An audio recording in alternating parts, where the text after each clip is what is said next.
Hello and welcome to Chalan Academy with Dr. Kibet. In our video, I want us to discuss about how to teach emotionally disturbed students. Emotional disturbance refers to long-term conditions that have a serious negative impacts on a child's educational performance and experience. These conditions can include academic difficulties that have no mental explanations, social concerns, an inability to control feelings or behaviors, unstable moods, or anxiety directly related to school or personal issues. Students who suffer from emotional and behavioral disorders or EBD often find it very difficult to control their behavior and focus on their work in the classroom. EBD students also commonly lack the impulse control and the emotional balance that is necessary to handle social interaction with other students effectively. This can be challenging for you as a teacher, especially in an inclusive classroom where only a portion of the students have EBD.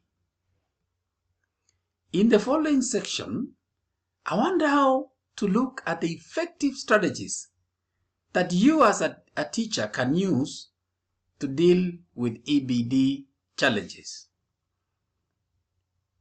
Keep class rules or activities simple and clear. Your EBD students will most likely struggle if you impose a long list of complicated rules and demands. Try to keep your classroom guidelines broad and simple. Along with simple and clear rules, there should be simple and clear teaching activities. Reward positive behaviors. While you will, at times, have to discipline children for improper behavior, remember that rewarding positive behavior is ultimately far more effective in the long run. Many students with emotional and behavioral disorders tend to take any discipline as a personal attack, and because of this, they often learn very little from it. Allow for mini breaks. Many EBD students lack the emotional balance and maturity needed to remain focused and on task for long periods. Instead of reprimanding these students for their lapses, build in short rest periods of mini breaks into the school day. Fair treatment for all. Students with emotional and behavioral disorders also often don't respond very well to situations that appear unfair to them. This can trigger a cascade of negative emotions and acting out behavior. Don't bend your established rules for any student. Enforce the expected consequences every time with every student. Use motivational strategies. Unfortunately, emotional and behavioral disorder students tend to have had a lot of negative experiences in school. Therefore, they often lack the desire or motivation to try to succeed. To avoid disruptive or off-task behaviors, take some extra steps to motivate these students. Be sensitive. Think of your job as being to provide a security blanket for the student. Model your sensitivity to their needs. Be informed.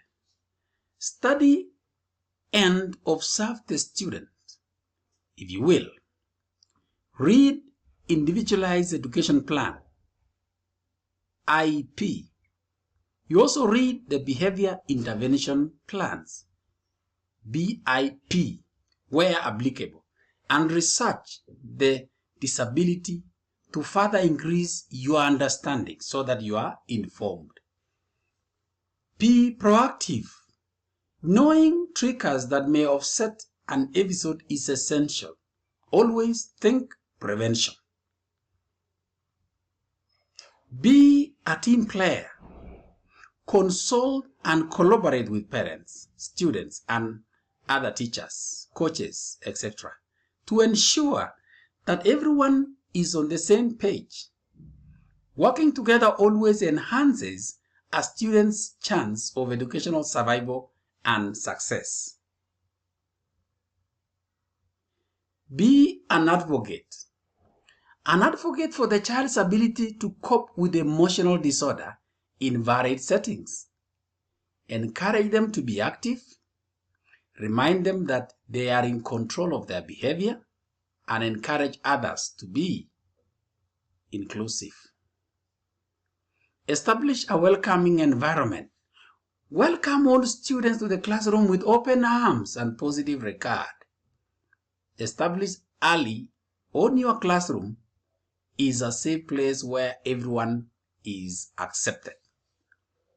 Clearly explain classroom conduct.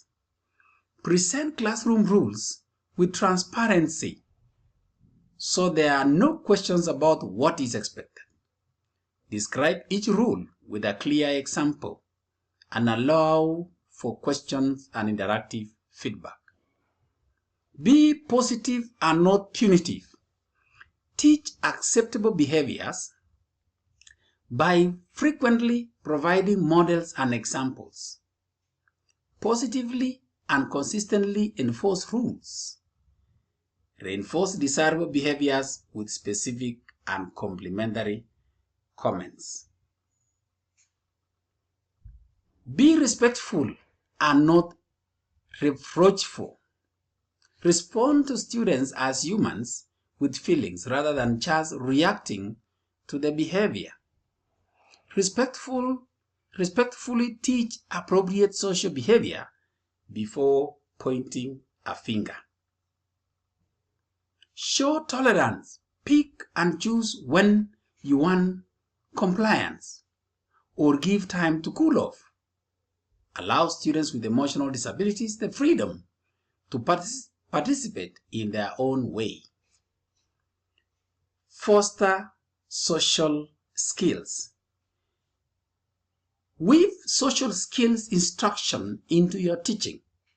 Review acceptable ways of asking and answering a question. Go over strategies for resolving conflicts and dealing with stress. And finally, get to know the students. Communicate with parents, former teachers, and the student himself to learn what particular anxieties or situations bother him or her for that matter. Use behavioral contracts with the students and draw from strategies that have worked in the past. That marks the end of my presentation, and in our lesson today we've been looking at how to teach emotionally disturbed students. If you like my video, you can like, you can share and subscribe. Thank you.